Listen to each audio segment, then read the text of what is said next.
ओम शांति, ओम शांति, ओम शांति, ओम शांति, ओम शांति। ओम शांति। आज 16 अगस्त 2024 यानी 16/8/24। आज बाबा ने मीठी मधुर मुरली में बताया कि बाप विदेही है, अशरीरी है। तो बाप हम बच्चों को भी क्या बनने के लिए पढ़ा रहे हैं? विदेही बनने के लिए। बाप विचित्र है, चित्र से रहित है, तो बच्चे भी विचित्र ही होंगे। विचित्र बाप के विचित्र बच्चे। तो बाबा हमें अशरीरी बनने के अभ्यास के लिए समझाने दे रहे हैं कि तभी तुम अपने घर जा सकेंगे। तो वो अभ्यास करना है। तो ये नई बातें बाप जो हैं बच्चों को समझाते हैं।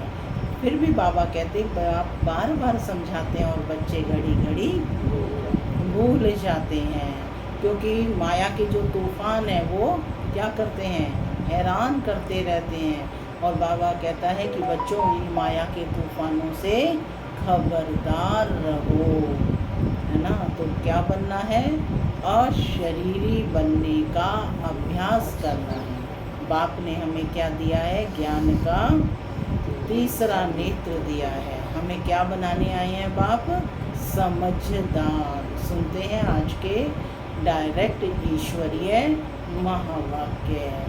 ओम शांति। बाबा कहते, मीठे बच्चे, मैं विदेही बाप तुम देहधारियों को विदेही बनाने के लिए पढ़ाता हूँ। मैं विदेही बाप तुम देहधारियों को विदेही बनाने के लिए पढ़ाता हूँ। यह है नई बात जो बच्चे ही समझते हैं। आज की मुरली से प्रश्न है, बाबा को एक ही बात बार बार समझाने की आवश्यकता क्यों पड़ती है? एक ही बात बार बार समझाने की आवश्यकता क्यों पड़ती है? क्यों पड़ती है? भूल जाते हैं। सुनते हैं बाबा का उत्तर। बाबा कहते, क्योंकि बच्चे घड़ी घड़ी भूल जाते हैं। कोई कोई बच्चे कहते हैं बाबा तो वही बात बार बार समझाते हैं। बाबा कहते, बच्चे मुझे जरूर वही बात बार बार सुनानी पड़े क्योंकि तुम भूल जाते हो। तुम्हें माया के तूफान हैरान करते हैं। अगर मैं रोज खबरदार ना करूं तो तुम माया के तूफानों से हार खा लेंगे। अभी तक तुम सतो प्रधान कहाँ बने हो? पूछ रहे हैं बाबा कि अभी तक तुम सतो प्रधान कहाँ बने हो? जब बन जाएंगे तब सुनाना बंद कर देंगे। ओम शांति। माना मैं आत्मा, शांति मेरा स्वधर्म है। बाबा कहते, मीठे बच्चे वापिस जाना है। ओम शांति। बाबा कहते, इसको विचित्र रूहानी पढ़ाई भी कहा जाता है। जो पढ़ाई पढ़ रहे हैं ये कैसी है? विचित्र। माने विचित्र क्यों कहा? क्योंकि अशरीरी बनने की पढ़ाई है, तो इसे विचित्र रूहानी पढ़ाई भी कहा जाता है। नई दुनिया सतयुग में भी देहधारी ही एक दो को पढ़ाते हैं। नॉलेज तो सब पढ़ाते हैं, यहाँ भी पढ़ाते हैं। यह सब देहधारी एक दो को पढ़ाते हैं। ऐसे कभी नहीं होगा कि विदेही बाप या रूहानी बाप पढ़ाते हों। शास्त्रों में श्री कृष्ण भगवान वाच लिख दिया है, वह भी जिस्मानी हो गया। ये नई बात सुनकर बच्चे मूंझ जाते हैं। तुम्हारे में भी नंबरवार पुरुषार्थ अनुसार समझते हैं कि रूहानी बाप हम रूहों को पढ़ाते हैं। ये है नई बात। यहाँ किसी देहधारी के पास पढ़ने नहीं आ रहे हैं, किसके पास आ रहे हैं? विचित्र बाप के पास, विदेही बाप के पास। तो बाबा कहते हैं ये नई बात है, सिर्फ इस संगम युग पर ही बाप खुद आकर कहते हैं इस द्वारा मैं तुमको पढ़ाता हूँ। ज्ञान का सागर, शांति का सागर, सब आत्माओं का वही बाप है। यह समझ की बात है ना। देखने में तो कुछ नहीं आता, देखने में आ रहा है ना, बिंदु रूप है, तो वही सबका बाप है। तो बाबा कहते हैं कि आत्मा ही है मुख्य और वह आत्माओं का बाप है। आत्मा ही है मुख्य और वह अविनाशी है, शरीर तो विनाशी है। अभी वह अविनाशी आत्मा बैठ पढ़ाती है। भल तुम सामने देखते हो यह तो साकार में शरीर बैठा है, परंतु यह तुम जानते हो यह ज्ञान देहधारी नहीं देते हैं। यहाँ हर बात में क्या है? भगवान को आज कि भगवान ने कहा है। ज्ञान देने वाला विदेही बाप है। नोट कर लो पॉइंट। ज्ञान देने वाला विदेही बाप है। कैसे देते हैं वह भी तुम समझते हो। मनुष्य तो बड़ा मुश्किल समझते हैं, कितना तुमको माथा मारना पड़ता है ये निश्चय कराने के लिए। वह तो कह देते निराकार का कोई नाम रूप देश काल ही नहीं है। वह बाप खुद बैठ पढ़ाते हैं, कहते हैं मैं सब आत्माओं का बाप हूँ, जिसको तुम देख नहीं सकते हो, समझते हो वह विदेही है। ज्ञान, आनंद और प्रेम का सागर है। वह कैसे पढ़ाएंगे?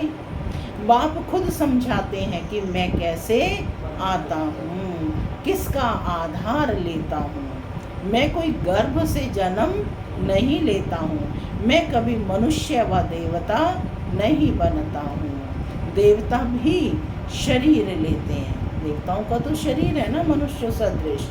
मैं तो सदैव अशरीरी रहता हूँ। क्या कह रहे हैं बाबा? मैं तो सदा अशरीरी रहता हूँ। मेरा ही ड्रामा में ये पार्ट है जो मैं कभी पुनर्जन्म में नहीं आता हूँ। तो ये समझ की बात है ना। देखने में तो आता ही नहीं, वह तो समझते हैं। श्री कृष्ण भगवान वाच भक्ति मार्ग में रत भी कैसे बैठ बनाया है। बाप कहते हैं बच्चे तुम मूझते तो नहीं हो, अगर कुछ नहीं समझते हो तो बाप से आकर समझो। यूँ तो बगैर पूछे भी बाप सब कुछ समझाते रहते हैं, तुमको कुछ भी पूछने की दरकार नहीं है। मैं इस पुरुषोत्तम संगम युग पर ही अवतार लेता हूँ। मेरा जन्म भी वंडरफुल है। तुम बच्चों को भी वंडर लगता है, कितना बड़े ते बड़ा इम्तिहान पास कराते हैं। बहुत बड़े ते बड़ा विश्व का मालिक बनाने के लिए पढ़ाते हैं। वंडरफुल बात है ना। हे आत्माएं, हर 5000 वर्ष बाद मैं तुम्हारी सर्विस में आता हूँ। आत्माओं को पढ़ाते हैं ना। कल्प कल्प कल्प के संगम युगे तुम्हारी सेवा में आता हूँ। स्वयं बाप कह रहे हैं कल्प कल्प कल्प के संगम युगे तुम्हारी सेवा में मैं आता हूँ। आधा कल्प तुम पुकारते आए हो, हे बाबा हे पतित पावन आओ। श्री कृष्ण कोई पतित पावन नहीं कहते हैं, पतित पावन परमपिता परमात्मा को ही कहते हैं। तो बाबा को भी आना पड़ेगा पतितों को पावन बनाने। इसलिए कहा जाता है अकाल मूर्त सत बाबा। क्या कहते हैं? अकाल मूर्त सत बाबा। जो अकाल मूर्त है, जिसे कभी काल नहीं कहा सकता है, सत्य जो ट्रुथ है, सत्य है, सत्य बाबा। अकाल मूर्त सत्य टीचर, अकाल मूर्त सत्य गुरु।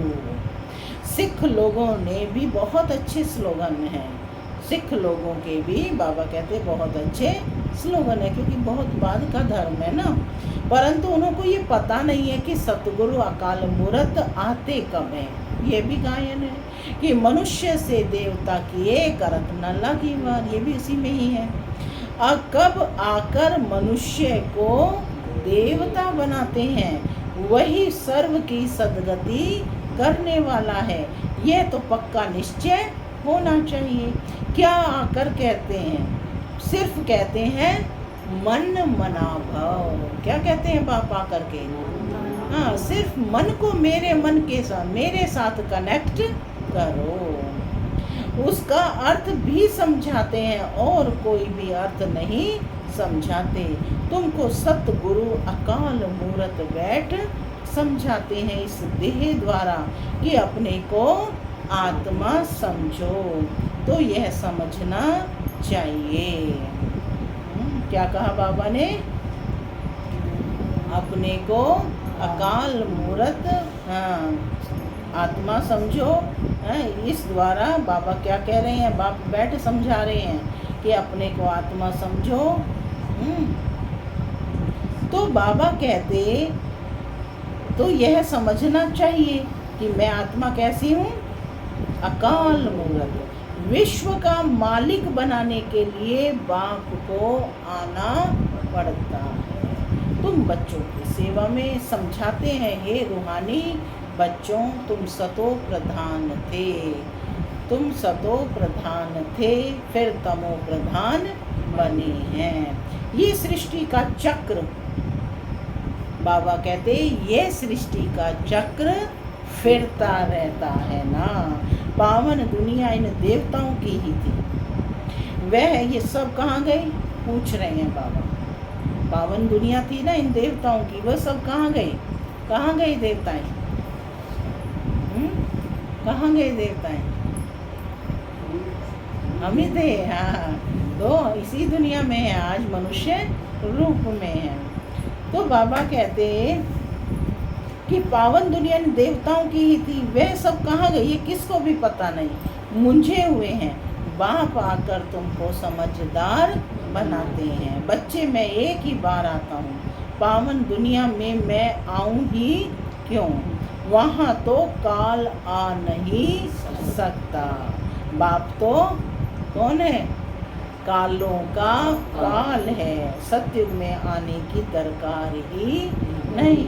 वहाँ काल भी नहीं आता तो महाकाल भी नहीं आता। यह आकर सब आत्माओं को ले जाते हैं। खुशी से चलते हो ना? हाँ बाबा, हम खुशी से चलने के लिए तैयार हैं। बाप आया लेने, सब तैयार हैं? तैयार? तब तो आपको बुलाया था कि इस पतित दुनिया से पावन दुनिया में ले चलो वाया शांति धाम। पहले कहाँ रुकेंगे? शांति धाम। ये बातें घड़ी घड़ी बोलना जाओ, परंतु माया दुश्मन खड़ी है, घड़ी घड़ी बुला देती है मैं मास्टर सर्व शक्तिमान हूँ। तो माया भी सर्व शक्तिमान है, वह भी आधा कल्प तुम पर राज्य करती है, बुला देती है। इसलिए रोज रोज बाप को समझाना पड़ता है। रोज सुजाग ना करें, यानी जागृत ना करें तो माया बहुत नुकसान कर दे। खेल है पवित्र और अपवित्र का। अब बाप कहते हैं अपनी चलन सुधारने के लिए पवित्र बनो।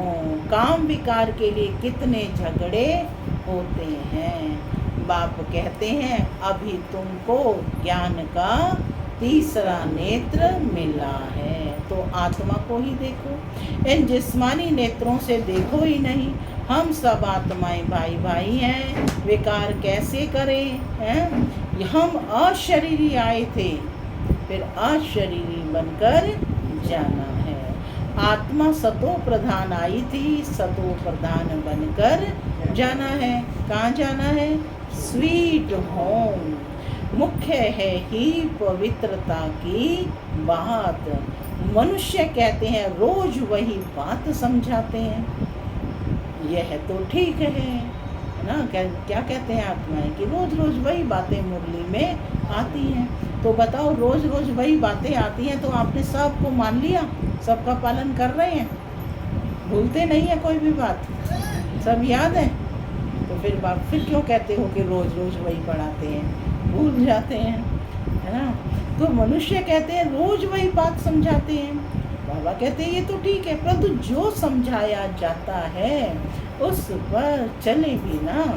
करने के लिए समझाया जाता है, करने के लिए समझाया जाता है। जब तक करेंगे नहीं तब तक क्या करेंगे बाप, समझाते रहेंगे। हाँ? तो बाबा कहते इसलिए ऐसे हैं, तो बाबा कह रहे हैं कि चलते नहीं हैं, करने के लिए समझाया जाता है, परंतु कोई चलते थोड़े ही हैं, तो ज़रूर रोज रोज समझाना पड़े। कारण ये है, इसलिए रोज रोज समझाना। ऐसे थोड़ी कहते हैं बाबा आप जो रोज समझाते हो वह हमने अच्छी रीति समझ लिया है, अब हम तमो प्रधान से सतो प्रधान बन जाएंगे, आप छूटे, ऐसे कहते हैं क्या? या आपने जो बताया हम समझ गए सारा, बस अब आपका काम नहीं है। इसलिए बाबा को रोज समझाना पड़ता है। बात तो एक ही है परंतु करते नहीं है ना, बाप को याद ही नहीं करते हैं। कहते हैं बाबा घड़ी घड़ी भूल जाते हैं, बाप को घड़ी घड़ी कहना पड़ता है याद दिलाने के लिए। तुम भी एक दो को यही समझाओ, अपने को आत्मा समझ परमात्मा को याद करो तो तुम्हारे पाप कट जाएं, और कोई उपाय नहीं है। क्या कहा बाबा ने?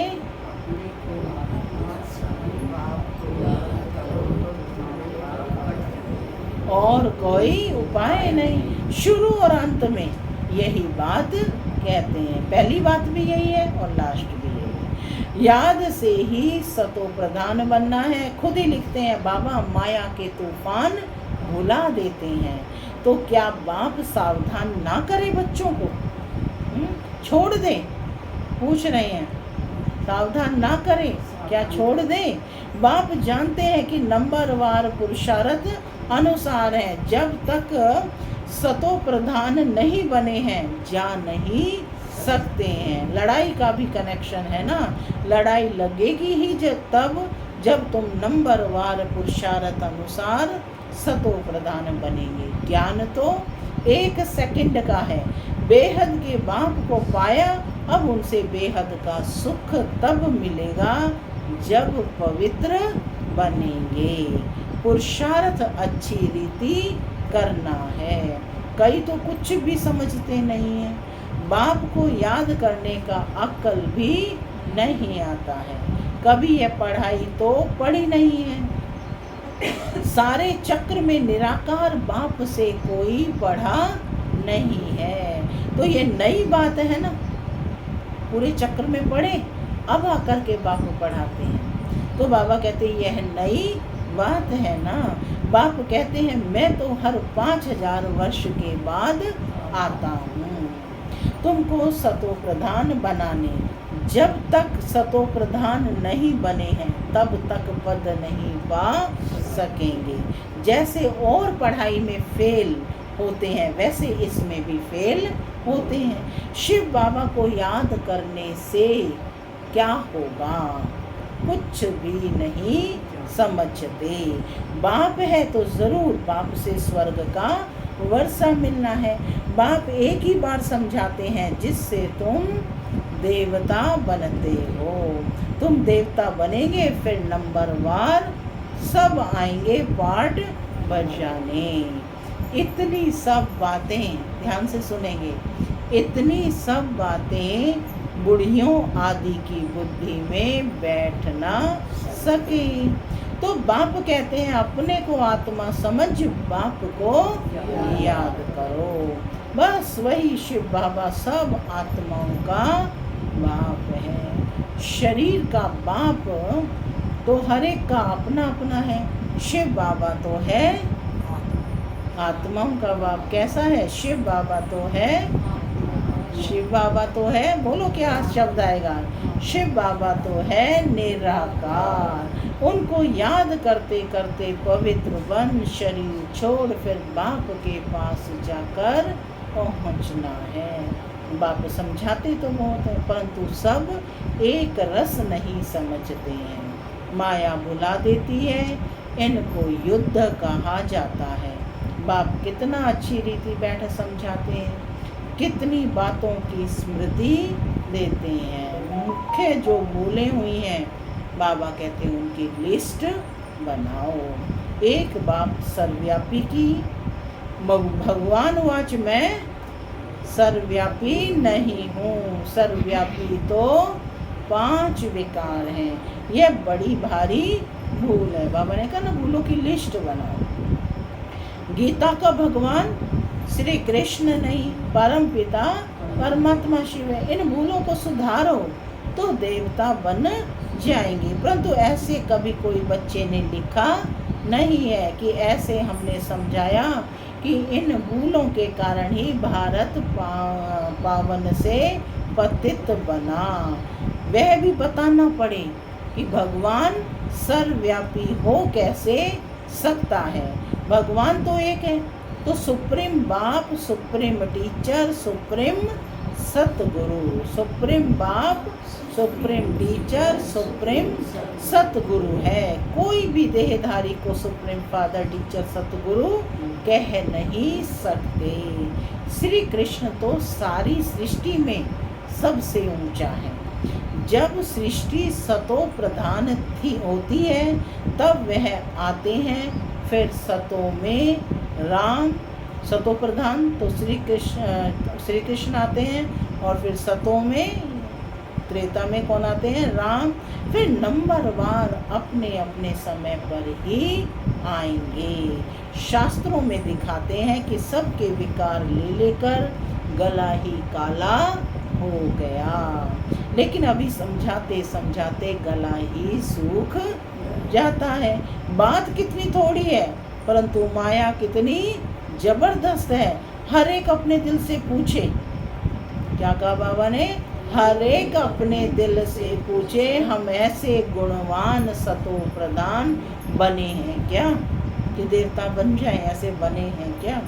बाप समझाते हैं, जब तक विनाश नहीं हुआ है तब तक तुम कर्मातीत अवस्था को पा नहीं सकेंगे। बल कितना भी माथा मारो, सारा समय शिव बाबा को बैठ याद करो और कोई बात ही नहीं करो। बस बाबा, लड़ाई से पहले मैं कर्मातीत अवस्था को पाकर दिखाऊंगा। क्या कहा बाबा ने? लड़ाई से पहले मैं कर्मातीत अवस्था को पाकर दिखाऊंगा। ऐसा कोई निकले, ऐसा ड्रामा में हो नहीं सकता। पहले नंबर में तो एक ही जाना है। यह भी कहते हैं कि हमको कितना माथा मारना पड़ता है, माने समझाने के लिए। माया तो और ही रुस्तम बनकर आती है। बाबा खुद कहते हैं, मेरे तो बाजू में एकदम शिव बाबा बैठा है। कौन कह रहे हैं? ब्रह्मा बाबा। तो भी मैं याद नहीं कर सकता, है ना, तो भी मुझे भूल जाता है। और आप कहते हो आप सबको हर समय याद रहता है, बातें ही नहीं करते, हर समय याद रहता है? तो बाबा कहते हैं, मेरे तो एकदम शिव बाबा बैठा है बाजू में, तो भी मैं याद नहीं कर सकता हूँ, भूल जाता हूँ। समझता हूँ मेरे साथ बाबा है, फिर मुझे भी तो याद करना पड़ता है जैसे तुम याद करते हो। ऐसे नहीं मैं तो साथ हूँ, इसमें ही खुश हो जाना है। नहीं, मुझे भी कहते हैं निरंतर याद करो। साथ वाले तुम रुस्तम हो, तुमको तो और ही जास्ती तूफान आएंगे, नहीं तो बच्चों को कैसे समझा सकेंगे। तभी तो बाबा के सामने सारे तूफान आए। ये सब तूफान तो तुमसे पास होंगे, पहले ब्रह्मा से सब पास हों। मैं उनके इतने नज़दीक बैठे हुए भी कर्मातीत अवस्था को पा नहीं सकता हूँ, तो फिर दूसरा कौन बनेगा? ये मंजिल बाबा कहते बहुत ऊंची है। ड्रामा अनुसार सब पुरुषार्थ करते रहते हैं, बल कोई ऐसी कोशिश करके दिखाए बाबा हम आपसे पहले कर्मातीत अवस्था को पाकर यह बनकर दिखाते हैं। हो नहीं सकता, ये ड्रामा बनाया है। तुमको पुरुषार्थ बहुत करना है। क्या कहा बाबा ने? मुख्य सारी बात है कैरेक्टर्स की। देवताओं के कैरेक्टर्स और पतित मनुष्यों के कैरेक्टर्स में कितना फर्क है। तुमको विकारी से निर्विकारी बनाने वाला शिव बाबा है, तो पुरुषार्थ कर बाप को याद करना पड़े। भूलो नहीं, बाकी अबलाएं बेचारी परवश हैं, अर्थात रावण के वश हैं, तो क्या कर सकती हैं। तुम हो राम ईश्वर के वश, वह है रावण के वश, तो युद्ध चलती है। बाकी राम और रावण की युद्ध नहीं होती है। बाप तुम बच्चों को भिन्न भिन्न प्रकार से रोज समझाते हैं। मीठे मीठे बच्चों अपने को सुधारते जाओ। रोज रात को पोता मेल देखो। सारे दिन में कोई आसुरी चलन तो नहीं चली है क्या? बगीचे में फूल नंबरवार तो होते ही हैं, दो एक जैसे कभी हो नहीं सकते। सभी आत्माओं को अपना अपना पार्ट मिला हुआ है। हर एक एक्टर्स पार्ट बजाते रहते हैं। बाप भी आकर स्थापन का कार्य करके ही छोड़ते हैं। बाप भी आकर स्थापना का कार्य करके ही छोड़ते हैं। हर 5000 वर्ष के बाद आकर विश्व का मालिक बना ही देते हैं। बेहद का बाप है ना, तो जरूर नई दुनिया का वर्षा देंगे। अच्छा, मीठे मीठे सिक्के लधे बच्चों प्रति माता पिता दादा का याद प्यार और गुड मॉर्निंग। रूहानी बाप की रूहानी, हम रूहानी बच्चों की रूहानी माता पिता बाप दादा को याद प्यार गुड मॉर्निंग और नमस्ते। सदा रहो हंसते बनो फरिश्ते। धारणा के लिए मुख्य सार पहला, ज्ञान के तीसरे नेत्र से आत्मा को ही देखना है, जिस्मानी नेत्रों से देखना ही नहीं है। अशरीरी बनने का अभ्यास करना है। दूसरा, बाप की याद से अपने दैवी कैरेक्टर्स बनाने हैं। अपने दिल से पूछना है कि हम कहाँ तक गुणवान बने हैं। हमने सारे दिन में आसुरी चलन तो नहीं चली है क्या? आज का वरदान है, सदा केयरफुल रह, माया के रॉयल रूप की छाया से सेफ रहने वाले माया प्रूफ भव। सदा केयरफुल रहे, माया के रॉयल रूप की छाया से सेफ रहने वाले माया प्रूफ भव।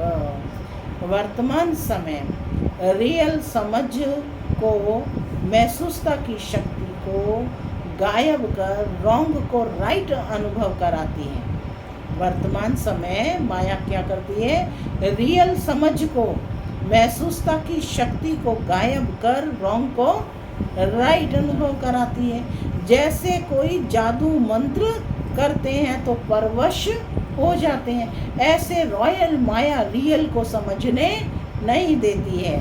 इसलिए बाप दादा अटेंशन को डबल अंडरलाइन करा रहे हैं। ऐसा केयरफुल रहो जो माया की छाया से सेफ माया प्रूफ बन जाओ। विशेष मन बुद्धि को बाप की छत्र छाया के सहारे में ले आओ। स्लोगन है, जो सहज योगी हैं उनको देखकर दूसरों का भी योग सहज लग जाता है। जो सहज योगी हैं उनको देखकर दूसरों का भी योग सहज लग जाता है। ओम शांति।